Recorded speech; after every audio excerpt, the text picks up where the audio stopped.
আসসালামু আলাইকুম। আপনি কি প্রবাস থেকে দেশে টাকা পাঠাতে গিয়ে এখনো লাইনে দাঁড়ান, অতিরিক্ত চার্জ দেন বা সময় লাগে ঘন্টার পর ঘন্টা? তাহলে আজকের এই ভিডিওটি আপনার জন্য। আজকের এই ভিডিওতে আমি আপনাদেরকে এইরকম স্পেশাল একটি অ্যাপ্লিকেশনের সাথে পরিচয় করিয়ে দেব, যে অ্যাপ্লিকেশনটির মাধ্যমে আপনারা আপনাদের হাতে থাকা মোবাইল ফোনটির মাধ্যমে মাত্র এক ক্লিকে প্রবাস থেকে বা বিদেশ থেকে দেশে টাকা পাঠাতে পারবেন। এর জন্য আপনাকে লাইনে দাঁড়াতে হবে না বা ঘন্টার পর ঘন্টা অপেক্ষা করতে হবে না বা অতিরিক্ত চার্জও দিতে হবে না। আর প্রতিদিন হাজার হাজার প্রবাসী এই অ্যাপ্লিকেশনটি ব্যবহার করে দেশে টাকা পাঠাচ্ছে। আর সবচেয়ে ভালো ব্যাপার হচ্ছে টাকা পৌঁছায় খুব দ্রুত এবং নিরাপদে। যাই হোক, চলুন কথা না বাড়িয়ে আমি আপনাদেরকে মোবাইল স্ক্রিনের মাধ্যমে লাইভ প্রুফ সহ দেখিয়ে দিচ্ছি আপনারা কিভাবে আজকের অ্যাপ্লিকেশনটি ব্যবহার করে খুব দ্রুত সময়ে প্রবাস থেকে দেশে টাকা পাঠাবেন। So let's go started. Welcome to mobile screen. এখন আমি আপনাদেরকে লাইভ প্রুফ সহ স্টেপ বাই স্টেপ দেখিয়ে দিব আপনারা কিভাবে আজকের অ্যাপ্লিকেশনটিকে ব্যবহার করে খুব সহজেই প্রবাস থেকে দেশে টাকা পাঠাবেন। তো প্রথমে আমি আপনাদেরকে লাইভ প্রমাণ সহ এই অ্যাপ্লিকেশনটির মাধ্যমে টাকা পাঠিয়ে দেখাবো এবং এই অ্যাপ্লিকেশনটির আরো নানা রকম যে বেনিফিটস গুলো রয়েছে সেগুলো আপনাকে শেয়ার করব। তারপর ভিডিও শেষের দিকে আপনাদেরকে দেখাবো আপনারা কিভাবে এই অ্যাপ্লিকেশনটিকে ইনস্টল করবেন এবং কিভাবে এই অ্যাপ্লিকেশনটিতে অ্যাকাউন্ট খুলবেন। যাই হোক, যেহেতু আমি প্রথমে আপনাদেরকে টাকা পাঠিয়ে প্রমাণ দেখাবো, তার জন্য আমি আগে থেকে আমার অ্যাকাউন্টে ব্যালেন্স অ্যাড করে রেখেছি। দেখতেই পাচ্ছেন বর্তমানে আমার অ্যাকাউন্টে ৫,১০০ টাকা রয়েছে। এখন আমি এখান থেকে কিছু টাকা এক্সাম্পল হিসেবে পাঠিয়ে আপনাদেরকে প্রুফ দেখাবো। যাই হোক, এখন কথা হচ্ছে আমরা এই অ্যাপ্লিকেশনটির মাধ্যমে প্রবাস থেকে বা বিদেশ থেকে দেশে টাকা পাঠানোর জন্য কোন অপশনটি ইউজ করব। তো দেখতেই পাচ্ছেন এখানে একটি অপশন রয়েছে এমএফএস। আপনারা প্রবাস থেকে দেশে টাকা পাঠানোর জন্য এই এমএফএস অপশনে প্রেস করবেন। প্রেস করলে আপনাদের সামনে এইরকম একটি ইন্টারফেস ওপেন হবে। তো প্রথমে আপনাদেরকে সিলেক্টেড করে নিতে হবে আপনি কোন অ্যাকাউন্টের মাধ্যমে প্রবাস থেকে দেশে টাকা পাঠাবেন। আপনার এখানে বিকাশ, নগদ, রকেট পেয়ে যাবেন। আপনি আপনার ইচ্ছে মতো এখান থেকে পেমেন্ট মেথড সিলেক্টেড করে দেশে টাকা পাঠাতে পারবেন। আমি এখান থেকে বিকাশটিকে সিলেক্টেড করে দিয়েছি। যাই হোক, বিকাশ বা পেমেন্ট মেথড সিলেক্টেড করার পর আপনি এখানে আপনার ওই পেমেন্ট নাম্বারটি লিখবেন, মানে আপনি যে নাম্বারটিতে টাকা পাঠাবেন এখানে ওই নাম্বারটি লিখবেন। তাছাড়া আপনার ফোনে যদি ওই নাম্বারটি সেভ থাকে তাহলে আপনি এখান থেকে চুজ ফ্রম কন্ট্যাক্ট আপনারা এই আইকনে প্রেস করে আপনাদের সেভ নাম্বার থেকেও কিন্তু এখানে ডায়ালে নিয়ে আসতে পারবেন। যাই হোক, আমি যে নাম্বারটিতে টাকা পাঠাবো ওই নাম্বারটি এখানে লিখে দিয়েছি। আপনারা যে নাম্বারটিতে টাকা পাঠাতে চাচ্ছেন ওই নাম্বারটি এখানে সঠিকভাবে লিখে দিবেন। লিখার পর নিচ থেকে অ্যামাউন্ট অপশনে প্রেস করবেন। প্রেস করার পর এখন আপনাকে অ্যামাউন্ট লিখতে হবে, মানে আপনি এই নাম্বারটিতে কত টাকা পাঠাতে চাচ্ছেন। তো এক্সাম্পল হিসেবে আমি আপনাদেরকে ১,০০০ টাকা পাঠিয়ে দেখাবো। আমি এখানে ১,০০০ লিখে দিলাম। লিখার পর আমরা এখানে দুইটি অপশন পেয়ে যাব, send money or cash in. আমরা এটাকে সেন্ড মানি অপশনের দিকে নিয়ে আসব। নিয়ে আসার পর আমরা এখানে একটা চার্জ দেখতে পাবো। এই যে দেখতে পাচ্ছেন ১,০০০ টাকা পাঠানোর জন্য আমাদের অ্যাকাউন্ট থেকে ১০ টাকা কেটে নেবে, মানে ১,০০০ টাকা পাঠালে আমাদের অ্যাকাউন্ট থেকে ১০ টাকা কাটবে। আর যদি ২,০০০ টাকা পাঠাই তাহলে ২০ টাকা। এভাবে প্রতি হাজারে আমাদের কাছ থেকে চার্জ শুধুমাত্র ১০ টাকা করে কেটে নেবে। যাই হোক, তারপর আমরা রেফারেন্স অপশনে প্রেস করে এখানে লিখে দিব নুসাইবা টেলিকম। ঠিক আছে, এভাবে আপনারা নুসাইবা টেলিকম লিখে দিবেন। এটা অপশনাল, না লিখলেও কোনো সমস্যা নেই, তবে যদি লিখে দেন তাহলে ভালো, সে বুঝতে পারবে কোন অ্যাপ থেকে তাকে টাকা পাঠানো হয়েছে। যাই হোক, সবকিছু লেখা কমপ্লিট হলে আমরা নিচ থেকে স্লাইড টু কনফার্ম এটাকে টেনে এই ডান দিকে নিয়ে আসবো। আসার সাথে সাথেই কিন্তু আমাদের টাকাটা পাঠানো সাকসেসফুল হয়ে যাবে। এই যে দেখতে পাচ্ছেন আমার টাকাটা প্রসেসিং এ রয়েছে।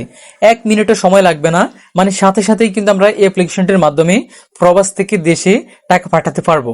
যাই হোক, এখন যদি আমি এখান থেকে ব্যাকে এসে প্রথমে আমার অ্যাকাউন্ট ব্যালেন্সে প্রেস করে দেখাই, এই যে দেখতে পাচ্ছেন আমার অ্যাকাউন্টে বর্তমানে ৪,০৯০ টাকা রয়েছে। আমি যেহেতু ১,০০০ টাকা পাঠিয়েছি সেক্ষেত্রে আমার অ্যাকাউন্ট থেকে ১,০১০ টাকা কেটে নিয়েছে। একটু আগে আমার অ্যাকাউন্টে ৫,১০০ টাকা ছিল, এখন ১,০১০ টাকা কেটে নিয়ে আমার অ্যাকাউন্ট ব্যালেন্স অবশিষ্ট ৪,০৯০ টাকা রয়েছে। যাই হোক, এখন কথা হচ্ছে আমাদের টাকাটা সাকসেসফুল ভাবে গেছে কিনা সেটা আমরা কিভাবে দেখবো। তো এটা দেখার জন্য আমরা নিচ থেকে এই আইকনে প্রেস করব। প্রেস করলে আমরা এখানে এমএফএস এর হিস্টোরি দেখতে পাবো। এই যে দেখতে পাচ্ছেন আমার এখানে সাকসেস দেখাচ্ছে, মানে সাথে সাথেই কিন্তু আমার ওই নাম্বারটিতে টাকাটা সেন্ড হয়ে গেছে। তো মূলত এভাবেই কিন্তু আপনারা এই অ্যাপ্লিকেশনটিকে ইউজ করে প্রবাস থেকে যে কোনো সময় দেশের যে কোনো নাম্বারে টাকা পাঠাতে পারবেন। যাই হোক, এখন আমি আপনাদেরকে এই অ্যাপ্লিকেশনটির আরো কিছু বেনিফিট সম্পর্কে বর্ণনা করব। তো আপনারা চাইলে এই অ্যাপ্লিকেশনটিতে ব্যালেন্স অ্যাড করে সবচেয়ে কম টাকায় বা ডিসকাউন্ট প্রাইসে ডাটা বা মিনিট প্যাকেজ কিনতে পারবেন।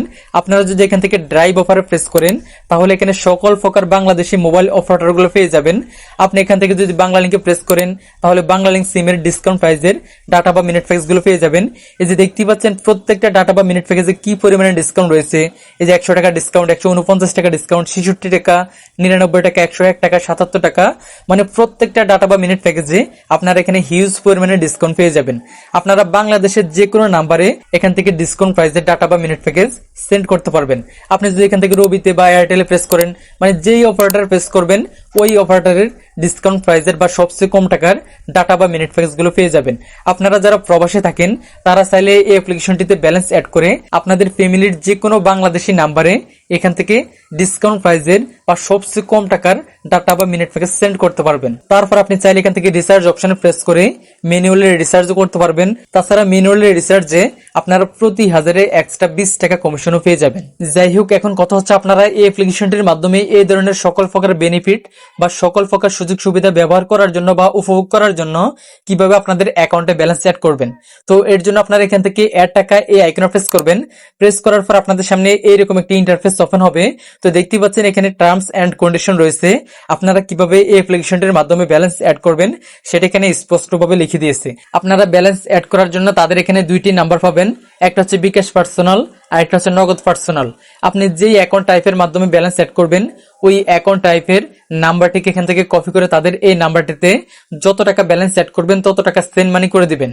সেন্ড মানি করার সময় আপনি যদি রেফারেন্স অপশনে অ্যাকাউন্ট খোলার সময় যে নাম্বারটি দিয়ে অ্যাকাউন্ট খুলেছেন ওই নাম্বারটা বসিয়ে দেন, তাহলে অটোমেটিক সিস্টেমে আপনাদের অ্যাকাউন্টে ব্যালেন্স অ্যাড হয়ে যাবে। আর যদি কোনো ক্রমে অটোমেটিক ভাবে ব্যালেন্স অ্যাড না হয় তাহলে আপনি যে পেমেন্টটি করেছেন ওই পেমেন্টের ট্রানজাকশন আইডিটিকে কপি করে নিয়ে আসবেন। কপি করে নিয়ে আসার পর উপরে যে নাম্বার থেকে পেমেন্ট করেছেন ওই নাম্বারটি বসিয়ে নেবেন। তারপর অ্যামাউন্ট অপশনে প্রেস করে কত টাকা সেন্ড মানি করেছেন ওই অ্যামাউন্টটা বসিয়ে নেবেন। তারপর কপি করা ট্রানজাকশন আইডিটিকে নিচে বসিয়ে নিচ থেকে স্লাইড টু কনফার্ম এটাকে ডান দিকে নিয়ে আসবেন। নিয়ে আসার সাথে সাথে কিন্তু আপনাদের অ্যাকাউন্টে ব্যালেন্স অ্যাড হয়ে যাবে ম্যানুয়ালি সিস্টেমে। আশা করছি বুঝতে পেরেছেন। যাই হোক, তারপর যে কোনো প্রয়োজনে যে কোনো কিছু জানার জন্য বা যে কোনো কিছু সমাধান নেওয়ার জন্য আপনারা এই 3 ডট লাইনে প্রেস করবেন। তারপর এখান থেকে যে সাপোর্ট আইকনে প্রেস করলে অ্যাডমিনের হোয়াটসঅ্যাপ নাম্বার পেয়ে যাবেন। আপনারা এই হোয়াটসঅ্যাপ নাম্বারে যোগাযোগ করে অ্যাডমিনের সাথে কথা বলে যে কোনো কিছু লাইভ সমাধান নিতে পারবেন। যাই হোক, এখন কথা হচ্ছে আপনারা কিভাবে বা কোথা থেকে অ্যাপ্লিকেশনটিকে ইনস্টল করবেন বা কিভাবে অ্যাপ্লিকেশনটিতে অ্যাকাউন্ট খুলবেন। তো এর জন্য এই ভিডিওর ফার্স্ট কমেন্টে আপনারা একটা অ্যাপ লিংক পেয়ে যাবেন। আপনারা ওই অ্যাপ লিংকে প্রেস করবেন। প্রেস করার পর অ্যাপ্লিকেশনটিকে নামিয়ে দেন, আপনাদের ফোন থেকে অ্যাপ্লিকেশনটিকে ইনস্টল করে নেবেন। ইনস্টল করা কমপ্লিট হলে আপনারা অ্যাপ্লিকেশনটিকে ওপেন করবেন। ওপেন করার পর আপনাদের সামনে এইরকম একটি ইন্টারফেস ওপেন হবে। তারপর আপনারা এই অ্যাপ্লিকেশনটিতে নতুন একটি অ্যাকাউন্ট খোলার জন্য নিচ থেকে ক্রিয়েট অ্যাকাউন্ট এই আইকনে প্রেস করবেন। প্রেস করলে আপনাদের সামনে এইরকম একটি রেজিস্ট্রেশন ফর্ম ওপেন হবে। আপনাদেরকে এই রেজিস্ট্রেশন ফর্মটিকে ফিল আপ করতে হবে। তো প্রথমে আপনি যে মোবাইল নাম্বারের মাধ্যমে অ্যাকাউন্ট খুলবেন ওই মোবাইল নাম্বারটা উপরে বসিয়ে নেবেন। তারপর পাসওয়ার্ড অপশনে আপনারা 6 সংখ্যার একটি পাসওয়ার্ড দিয়ে নেবেন। ওকে, আমি আমার নিজের মতো করে দিয়ে নিয়েছি। আপনাদের যখন দেয়া কমপ্লিট হবে তখন এখান থেকে সিলেক্ট লেভেল এই আইকনে প্রেস করবেন। প্রেস করার পর আপনারা এখানে অনেকগুলো অ্যাকাউন্ট টাইপ পেয়ে যাবেন। তো এই অ্যাকাউন্ট টাইপগুলোর এক একটার এক এক রকম বেনিফিটস রয়েছে। আপনারা এই অ্যাপ্লিকেশনটিতে যত বড় অ্যাকাউন্ট টাইপ অ্যাক্টিভ করবেন আপনারা ম্যানুয়ালি রিসার্চে তত বেশি কমিশন পেয়ে যাবেন। যাই হোক, আমি এখান থেকে সবচেয়ে ছোট যেটা সেটাকে অ্যাক্টিভ করব রিসেলার। আমি 200 টাকার অ্যাকাউন্ট টাইপটাকে এখান থেকে সিলেক্টেড করে নিয়েছি। যাই হোক, অ্যাকাউন্ট টাইপ সিলেক্টেড করা কমপ্লিট হলে আমরা নিচ থেকে রেজিস্টার আইকনে প্রেস করব। প্রেস করার সাথে সাথেই কিন্তু আমাদের অ্যাকাউন্ট খোলা সাকসেসফুল হয়ে আমাদের সামনে অ্যাপ্লিকেশনটির হোম পেজটি ওপেন হবে। এখন যদি আমি এখান থেকে ব্যালেন্স আইকনে প্রেস করে আপনাদেরকে দেখাই, দেখতে পাচ্ছেন বর্তমানে আমার অ্যাকাউন্ট ব্যালেন্সে -200 রয়েছে। মানে অ্যাকাউন্ট খোলার সময় যেহেতু আমি 200 টাকার অ্যাকাউন্টটি সিলেক্টেড করেছি এক্ষেত্রে আমার এখানে -200 দেখাচ্ছে। আমি প্রথমবার আমার অ্যাকাউন্টে যখন ব্যালেন্স অ্যাড করব এই 200 টাকা কেটে নেবে। যাই হোক, এভাবেই কিন্তু আপনারা এই অ্যাপ্লিকেশনটির মাধ্যমে ব্যালেন্স অ্যাড করে সকল প্রকার সুযোগ সুবিধা উপভোগ করতে পারবেন। তো আজকের জন্য এই পর্যন্তই। দেখা হচ্ছে পরবর্তী ভিডিওতে। আল্লাহ হাফেজ।